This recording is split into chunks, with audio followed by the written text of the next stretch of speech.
Bom dia a todos, tudo bem? Que a graça e a paz do Senhor Jesus esteja convosco. É uma alegria grande poder estar aqui com vocês. Estamos aí no início de mais uma semana, ainda falando sobre temas difíceis, textos difíceis, temas talvez para alguns estranhos. E a mensagem de hoje foi de alguém, quando logo no início eu pedi para mandarem textos, uma pessoa me mandou um texto, uma pessoa querida, um irmão da igreja me mandou um texto para que a gente pudesse falar, e esse texto tem a ver com os escravos, tá? É lá no Antigo Testamento, mas também tem textos de escravos do Novo Testamento. Paulo fala, né? Ali a Filemon, tal, e a carta ali a Filemon está falando também do contexto de um escravo que fugiu e serviu ao apóstolo Paulo ali. Se eu não me engano, é Filemon. Então, o que que eu queria? Que vocês abrissem as suas Bíblias aí no livro de Êxodo, capítulo 21. O que que Deus fala sobre escravos? Né? Talvez hoje a gente que vive no contexto de agora, é estranho, né? A gente ter um servo assim, um servo é, é, não assalariado. A gente até fala como igreja que se você é patrão, se você tem, né, seus trabalhadores, a gente deve pagar os direitos, não deve fazer de maneira errada. Imagine trabalhar sem pagar nada como um escravo, maltratar, né? Muitas pessoas maltratavam escravos e muita gente acaba também se perguntando, não sei se era, não era necessariamente essa a dúvida, mas era para conversar, para falar um pouquinho sobre isso. Mas tem muita gente que fala sobre escravos, sobre o contexto de, mas por que que Deus permitiu? Ou o porquê que acontecia algumas coisas e parece que Deus não intervinha, né? Quando você lê na Bíblia, por exemplo, de Lucas, Lucas era médico, mas muito provavelmente Lucas, por não ser romano, ele era um escravo diferenciado, tá? Porque, por exemplo, na época romana, quando os romanos venciam as batalhas, venciam os países, vamos dizer assim, aqueles que tinham algum cargo ou algum dom especial eram considerados, entre aspas, escravos, mas não usados a palavra escravos literalmente na terminologia que a gente entende, né? A gente hoje entende escravo mais como a libertação ali da Lei Áurea, né? Os negros, essa aplicação direta que nós entendemos, porque é o contexto que a gente vive de agora. Mas no mundo antigo, tinha muita gente que vivia, que era, entre aspas, escravo, sim, do sistema. Não estou falando agora quando eu falei escravo do sistema, né? Pastor, mas também nós somos, né? Porque a gente trabalha, a gente recebe pouco. Mas Lucas era considerado, sim, um servo, um escravo. Essa expressão servo é servo mesmo, servo no sentido de servir, servir sem ter que ser remunerado ou alguma coisa desse tipo. Então, ou quando era remunerado, era mais um sentido de gratidão.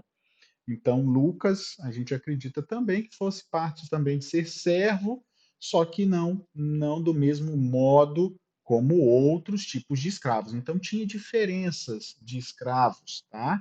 Na Bíblia, mostra um pouco sobre isso, apesar da gente ignorar um pouco esse contexto, talvez porque a gente não vive esse contexto, então a gente ignora isso. A gente só pensa nos escravos mais, né, de sofrimento aí. A Bíblia fala de Abraão, Abraão tinha muitos escravos também, servos, né, serviam dentro da sua casa, mas dá a entender que dá vontade de morar com Abraão, né, porque Abraão tratava com bondade, e era esse o princípio, né? E aí eu quero ler com vocês em Êxodo capítulo 21, o que que Deus fala sobre escravos, de tratamento. Parece assim que você poderia, será que você poderia judiar de uma pessoa e nada iria acontecer, como é que é o contexto na Bíblia sobre isso? Porque na sociedade o dono fazia o que queria, né? Até matar, se quisesse matar, e ele não era preso, não acontecia nada. E no meio bíblico? E no meio do povo de Deus? Já que Deus permitia, não é porque Deus permitia, tá? Deus as, as nações ali já viviam esse contexto e Deus inseriu o seu povo no meio daquele contexto. Tá? Lá no novo céu e na nova terra, a gente entende que não vai haver pranto, não vai haver mal, não vai haver escravo, mas nós estamos aqui na terra. E se estamos aqui na terra, nós temos que fazer as coisas que estão aqui na terra, desde que estas não nos viram, desde que estas não nos afastem de Deus, ok? Então, Deus não vai simplesmente te dar uma lei ou uma coisa para você viver aqui embaixo, né, na terra, sendo diferente de todo o contexto que você vive. Eu moro em Colatina, tenho aqui os costumes de Colatina, então Deus vai fazer com que eu viva aqui, com as tradições e os costumes daqui, mas desde que eu viva e tenha entendimento de não seguir aquilo que não presta e de seguir aquilo que presta. E, obviamente, servir a Deus. Então, na cultura antiga, dos povos antigos, existia a cultura dos escravos. Tá? Então, o que, que Deus regulamentou sobre isso? É isso que a gente tem que pensar. Sobre, por que, que Deus permitiu ou que Deus não permitiu? Uma coisa eu deixo para vocês sobre isso. Deus não nos trata como animais. O ser humano trata o outro como animal muitas vezes, mas Deus não. Deus poderia ter impedido desde o início? Poderia até ter impedido de Caim ter matado Abel, poderia ter impedido de Adão ter, sabe? Porque aí eu vou lá no início, eu não vou, Deus poderia ter impedido os escravos, não, eu vou lá no início. Deus poderia ter impedido Adão, Deus poderia, mas não impediu, tá? E o fato dele não ter impedido, ele não deixa de ser Deus. Não deixa. Porque Deus não é simplesmente um agente que controla tudo. Deus é o agente que tem tudo nas suas mãos sobre controle. Está no controle dele. Então, quando você tem algo no seu controle, acabou. Pode estar assim, pode estar assado. Tá, pode deixar. Vai ter um momento que eu vou resolver. Está nas minhas mãos agora. É isso que a Bíblia quer dizer. Está nas mãos de Deus. Está no controle de Deus.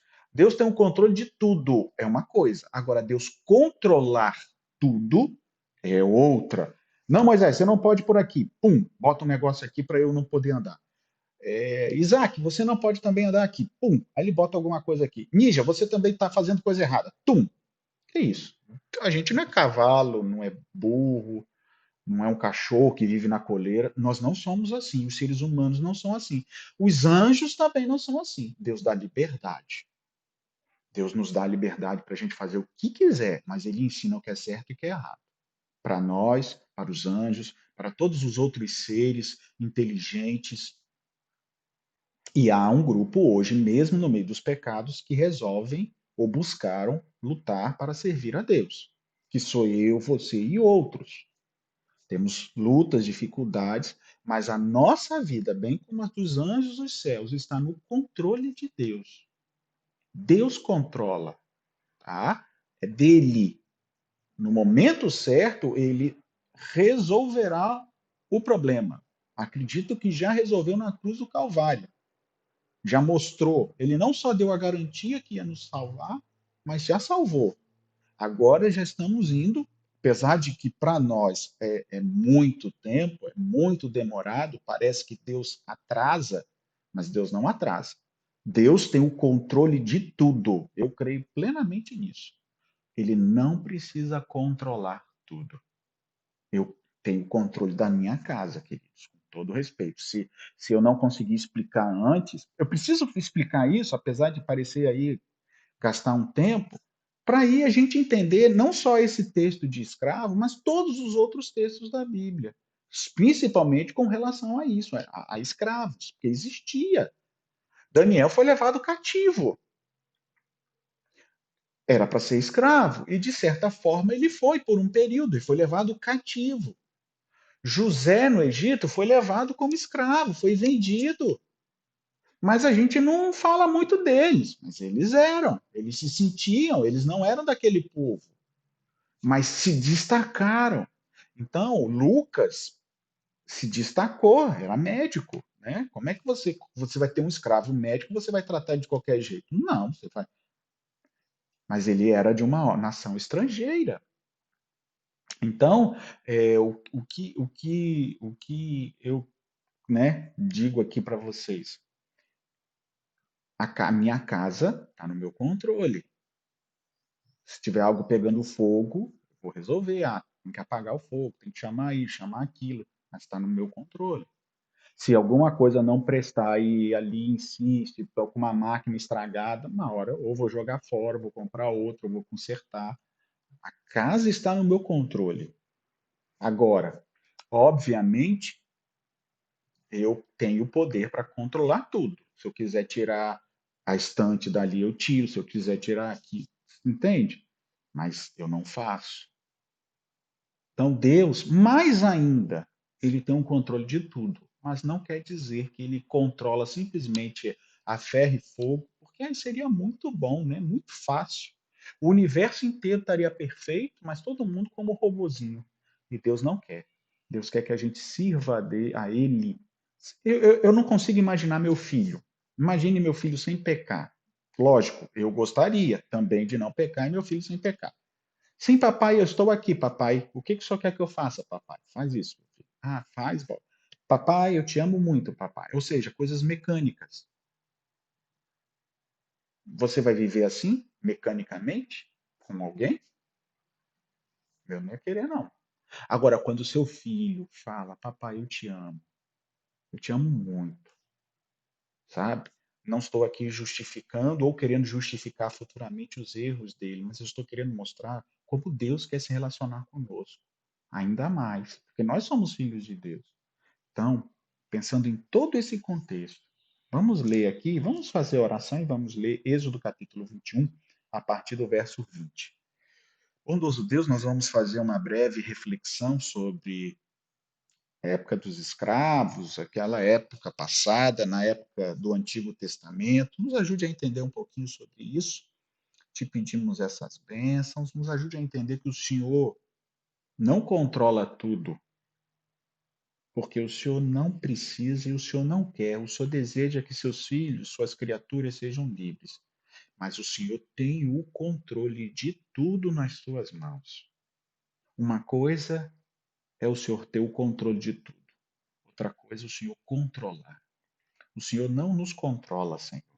O Senhor, sim, nos influencia, mostra o nosso caminho, pondera conosco. Por isso, nos ajude, Senhor, a refletirmos mais. Te pedimos essas bênçãos em nome de Jesus. Amém. Eu falo isso aqui, queridos, porque no final, com certeza, você vai se surpreender com esse texto, porque eu vou ler um outro texto que ajuda, e eu me surpreendi realmente. Eu nunca tinha pensado por esse lado e nunca preguei por esse lado. E aí aprendi e hoje eu fiquei extremamente feliz por ter aprendido um pouquinho mais sobre isso. Vamos lá. Êxodo capítulo 21, verso 20 diz assim: Se alguém ferir com bordão o seu escravo ou sua escrava, e o ferido morrer debaixo de sua mão, será punido. Porém, se ele sobreviver por 1 ou 2 dias, não será punido, porque é dinheiro seu. Bem, olhando assim, parece assim. O primeiro, o verso, normal que aconteceria nas outras nações. Se alguém ferir com um bordão, castigar, né, açoitar, os escravos eram açoitados. Seu escravo, sua escrava, o difícil é você entender isso no meio do povo de Deus. Mas o povo era escravo também. O povo saiu do Egito como escravo. Então, eles viviam aquilo ali. Deus regulamentou para eles não fazerem com os outros o que fizeram com eles no Egito. Deus não pode simplesmente dizer não vai existir escravo. Era a sociedade, ele teria que regular um bando de coisa também. Não houve a necessidade, ele deu a liberdade de continuar fazendo. A mesma coisa os reis. Os reis podiam casar. Não era para Deus, não era para o povo ter escolhido o rei, mas o povo quis. Aí Samuel falou: Você tem certeza? Mas vocês estão rejeitando a Deus. Samuel primeiro pensou: Estão rejeitando a mim. E Deus falou para Samuel: Samuel, não, eles estão rejeitando é a mim. Eles querem um rei? Diga para eles o que vai acontecer, mas dê um rei. Então o povo queria fazer as coisas como as outras nações. Então tinha escravo. Então regulamentar sobre o escravo. Então, se ferir o escravo e este vier a morrer, olha só, Deus já está dando uma coisa: será punido. Quem? O que feriu, o dono. Coisa que não acontecia com os outros povos. Então, já é diferente. Ou seja, só nisso aqui, só esse verso já me mostra o seguinte: que eu, se fosse, vivesse naquela época e fosse dono de um escravo, eu poderia até castigar, né? Porque é meu direito, eu sou o dono. Só que se eu ferir a ponto dele morrer, é, eu vou pagar. E essa palavra punido é ser vingado, será vingado.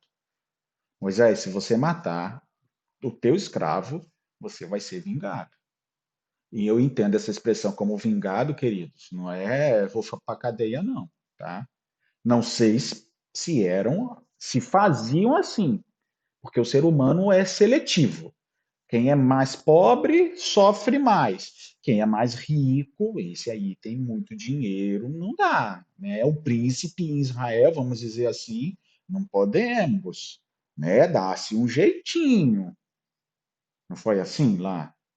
Em erros lá, por exemplo, Judá. Judá fez coisa errada, ficou com a concubina, na verdade, com uma prostituta cultural que não era uma prostituta cultural. Ah, a sua nora está grávida, apedreja ela. Aí ela disse assim: Eu estou grávida desse que me deu o cajado. Era para apedrejar ele também. Não, você é mais justa do que eu. E ficou nisso. Então, ficou nisso não, né? A gente fala que ficou nisso, mas teve as suas consequências e Judá também teve as suas consequências. O que eu digo para vocês, queridos, que não é bem sempre assim. Ah, está escrito aí ali e era só assim. Então, debaixo da sua mão será punido, será punido. Porém, verso 21, se ele sobreviver, aí na sua Bíblia e na minha está por 1 ou 2 dias, não será punido porque o dinheiro é seu. Quer dizer, se eu bater e ele morrer, Deus vai vingar, né? A ordem é para que eu seja ferido ou, sei lá, vingado, é punido mesmo, talvez até morto. Mas então, se sobreviver por 1 ou 2 dias, depois pode até morrer, mas se ele sobreviver por 1 ou 2 dias, é assim que eu vou entender ao pé da letra. Então eu posso. Então eu vou bater até ele aprender a lição, porque tem gente que é assim, até aprender a lição. Vai, até aprender a lição. Então bate, mas não mate. Jesus, quando Paulo fala, né, o Jesus também tomou a quarentena lá de açoites, os judeus, uma das penas era uma quarentena. Paulo tomou uma quarentena menos um, se eu não me engano, tomou várias vezes. E essa quarentena menos um é porque se você tomasse 40 chibatadas que tinham os negócios de ferro e rasgava as carnes das pessoas, as costas, a pessoa morria. Então, uma quarentena menos um. Então, dava 39. Com 40, se Moisés apanhar 40 vezes, vai morrer. Então, dá 39 nele. E aí ele não morre. Ele vai sobreviver aí, talvez por 1 ou 2 dias. Então, era para apanhar e aprender a lição. Mas, queridos, eu quero ler com vocês aqui, porque na primeira parte, realmente, o texto é esse, no original. Se alguém ferir com um bordão, né, com a sua vara, seu cajado, escravo ou escrava, e essa escrava aqui poderia até ser concubina, tá? Concubina, na verdade, é escrava. No geral, é escrava, é a mesma palavra para escrava, é serva ou escrava. A concubina de Abraão era serva de Agar, era escrava de Agar. Agar era escrava de Sarai, ou de Sara, né? Que futuramente virou Sara. E a Sara deu Agar para Abraão, era a concubina. Depois mandou embora, porque era serva, era escrava, tá? Então tinha esse contexto. Então, escravo ou escrava, e o ferido morrer debaixo de sua mão, ou seja, foi por culpa dele, então vai ser punido, ser vingado, pode ser morto, provavelmente seria morto, tá bom? Porém, se ele sobreviver, não no original não é sobreviver, é ficar de pé. Ficar de pé. Ó, eu até escrevi aqui. Ficar de pé, estar de pé, permanecer, resistir. Mas não é por 1 ou 2 dias, tá? É se em 2 dias ou até 2 dias ele se reerguer, se restaurar, não vai acontecer nada, porque o dinheiro é seu. Então o texto está querendo dizer o seguinte: se você ferir, você vai ser ferido, você vai morrer. Ferir para matar. E morrer na sua mão, porque o castigo foi severo, você vai ser vingado. Na verdade, o escravo vai ser vingado. E essa expressão será vingado é Deus dizendo: eu vou vingar, a vingança pertence a Deus. E normalmente, olha só, na maioria dos casos em que envolve a palavra nakan, que é a palavra aí vingar, vingar, envolve Deus como fonte da vingança. Então, Deus é o vingador. Lógico que Deus estaria na vista dos juízes, porque os juízes que julgariam o caso. Mas é Deus que é o envolvido ali. Eu vou vingar. Se você matar o seu escravo, eu vou vingar. Ele vai ser vingado. É isso que vai acontecer. Agora, se dentro de 2 ou 3 dias, né, de 1 a 2 dias, ele for restabelecido, ele sobreviver, né, foi traduzido aí como sobreviver, mas é literalmente ficar em pé, restituir ou voltar ao trabalho. Não era assim que acontecia? Os escravos apanhavam, ficavam ali sofrendo um pouco, se restabelecia e voltava a fazer a mesma coisa, voltava a trabalhar. E não podia fazer nada. Então, aqui é literalmente isso. Então, sobreviver é ficar de pé. Por 1 ou 2 dias, ou seja, em 2 dias, ficou em pé, então não vai ser punido. Por quê? Porque é dinheiro seu. Queridos, talvez você ainda assim ache que é muito severo a Deus. Mas olha só o que Deus manda fazer ainda. Versos 23, 24, 25, 26 e 27. Mas se houver dano grave, verso 23, então darás vida por vida, olho por olho, dente por dente, mão por mão, pé por pé, queimadura por queimadura, ferimento por ferimento, golpe por golpe. Misericórdia, a gente só fala olho por olho, dente por dente, é tudo. Se alguém ferir com o olho o seu escravo, ou o olho da sua escrava, ferir e inutilizar, ou seja, o indivíduo ficou cego de tanto apanhar, então vai deixá-lo ir a forro o seu olho, ou seja, vai dar liberdade. Note que, mesmo Deus permitindo o uso de escravos, ele regulamentou. Se você ferir o teu escravo e acertar o olho dele, ele ficar cego de um olho só, ficou cego de um olho. Se fosse aqui no meio dos portugueses, você teria que continuar fazendo a mesma coisa. Mas se no povo de Israel ficou, então você vai dar liberdade, porque você fez o que não deveria ter feito. Note, você feriu o olho e inutilizou o olho, então você vai libertar o escravo. No caso lá de cima, provavelmente, olho por olho, dente por dente, mão por mão, pé por pé, queimadura por queimadura, tá aqui, golpe por golpe, ó, você não golpeou até matar, você vai morrer. Provavelmente eu estou entendendo desse mesmo modo. Aí eu te pergunto, queridos, você acha, sinceramente, que eu vou ficar chicoteando os outros para dar errado? Não. Eu vou. Se eu tivesse que viver naquela época, eu teria que fazer o que fosse necessário, apenas. Porque a ordem era para ser assim. A lei era para ser assim. Se você bater e acontecer disso, Você vai também, vai ser golpe por golpe, tá aqui. E ele está falando de escravo também. Verso 27. Se com violência fizer cair um dente do seu escravo, ó, de tanto bater, caiu o dente dele, ou da sua escrava, deixá-la ir a forro pelo seu dente. Então, se eu inutilizar um olho, se eu quebrar o dente, der um murro, quebrar o dente, mandar o capataz arrebentar o escravo, você que mandou o capataz fazer, não é o capataz que vai morrer, é você, porque você é o dono.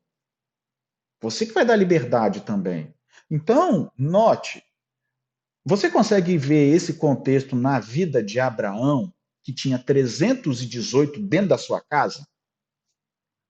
Servos. Tudo escravo, tá, queridos? Então, não, sabe? Trabalhavam para ele. Ele não pagava, não, ele sustentava, né? Porque você dá comida para escravo. Então, sustentava. Mas você consegue imaginar Abraão sendo assim? Você precisava dessa lei para Abraão? Para ele, cuidado, Abraão, não bata muito no seu servo Eleazar. Ele era tão bondoso que quando Deus falou para Abraão, você vai ser pai de uma grande nação, e ele não tinha filhos, ele pensou o quê? Que o Eleazar, que era o servo dele, talvez o governante maior, o principal dos escravos, é dele que eu vou ter. Ele tinha humildade, humildade era alguém fora do normal. Uma humildade para usar o seu servo como sendo o quê? Não, não. Aí Deus falou: não, vai sair de você. Então, note, os servos de Deus não deveriam agir com isso. Mas essa era a lei. E, queridos, o você seguir a lei é o mínimo, pelo amor de Deus. Hoje o povo coloca aí lei, não, porque não gosta, você fala da lei de Deus, é porque a lei é dura. Não, a lei é o mínimo.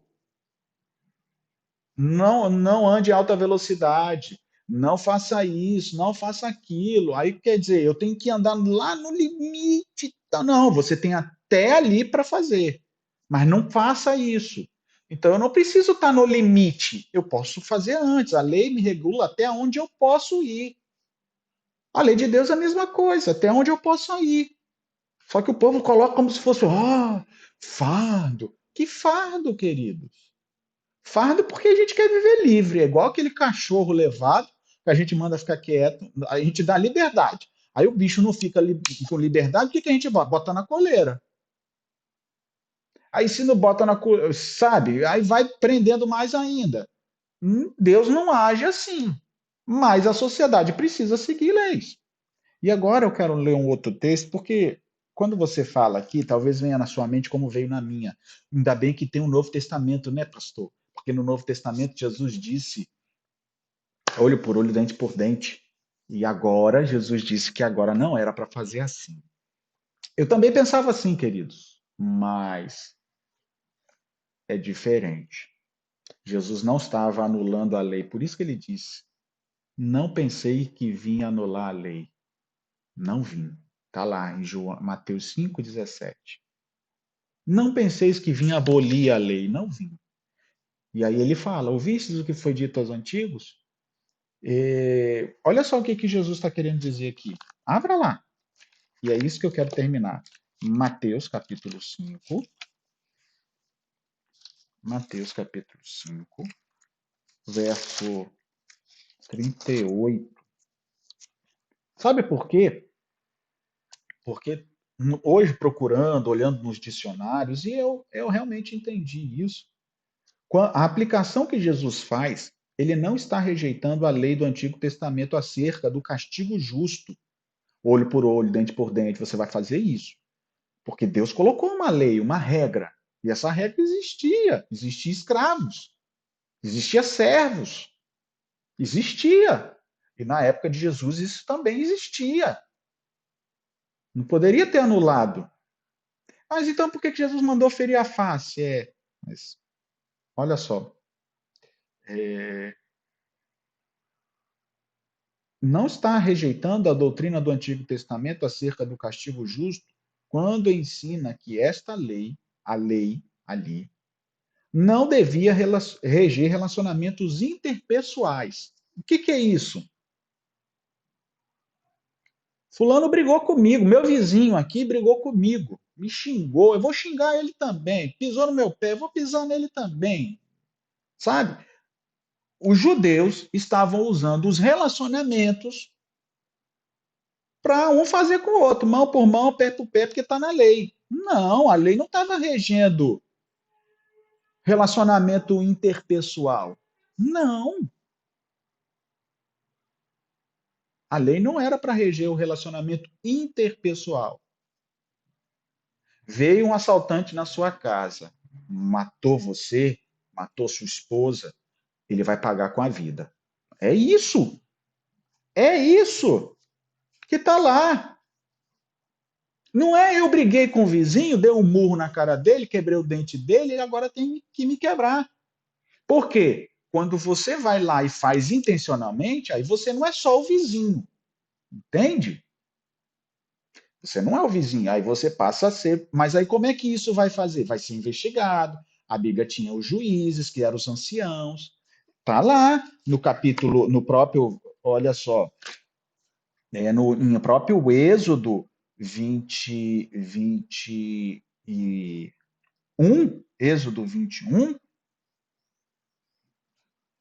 na parte aqui, eu quero ler com vocês aqui, verso 22, está falando de um outro contexto, mas o contexto é o mesmo. O verso 22, eu li até o 21, depois eu li o 23 em diante, olho por olho, dente por dente. Pagará como os juízes lhes determinarem. Juízes determinarem. A briga com seu vizinho você resolve com o juiz? Nem sempre, né, pastor? Obviamente. Então, só que o povo judeu, na época de Jesus, aplicava a qualquer briga. Pá, pá. Aí Jesus vem, ouvistes o que foi dito aos antigos, olho por olho, dente por dente.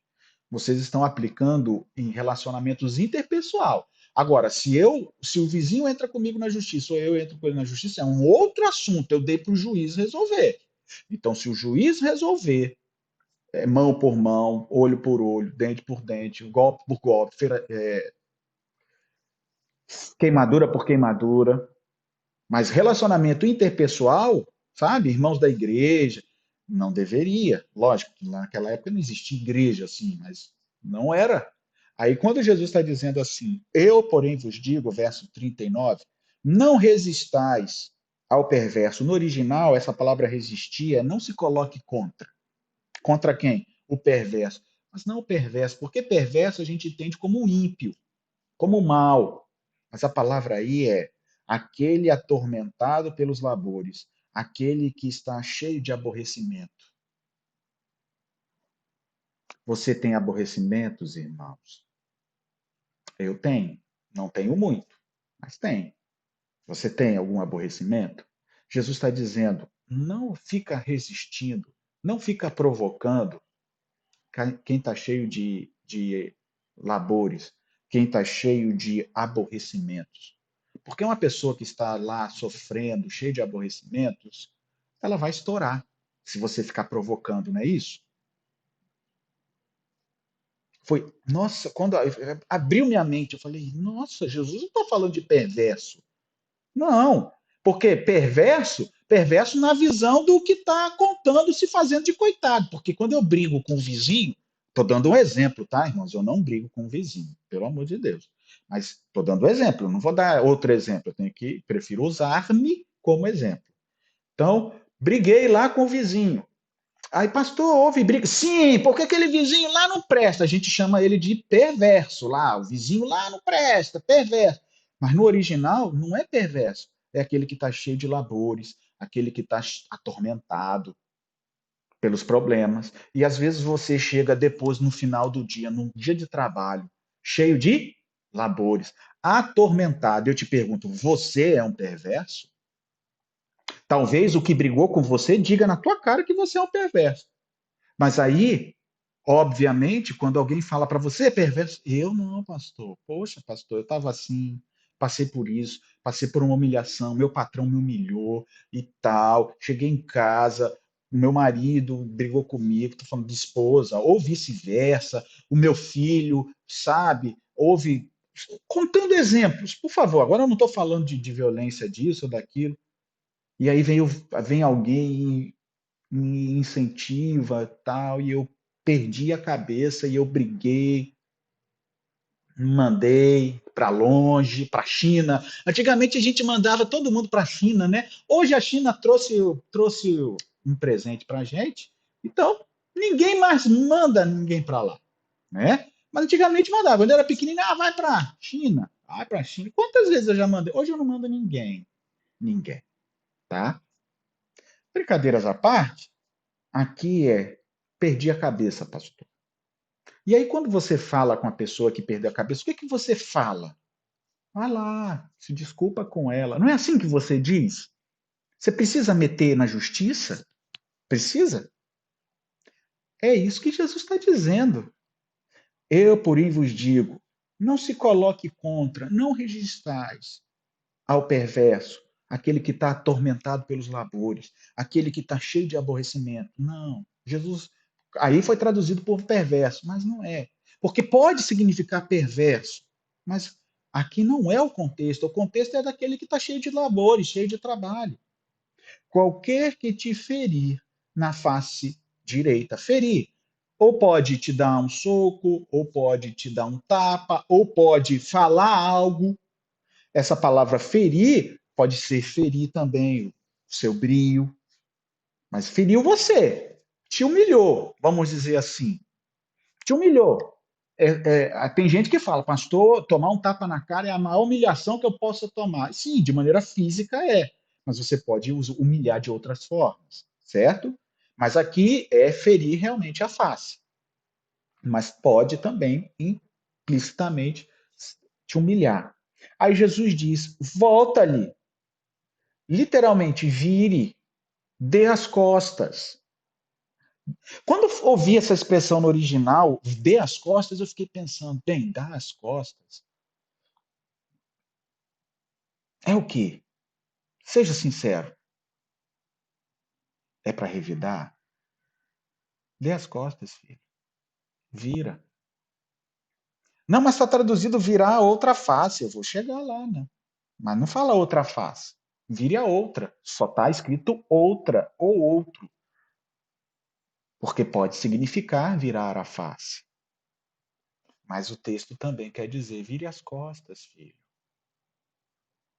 Não resista. Não enfrente. Te humilharam? Perdoa. Vire as costas. Vá embora.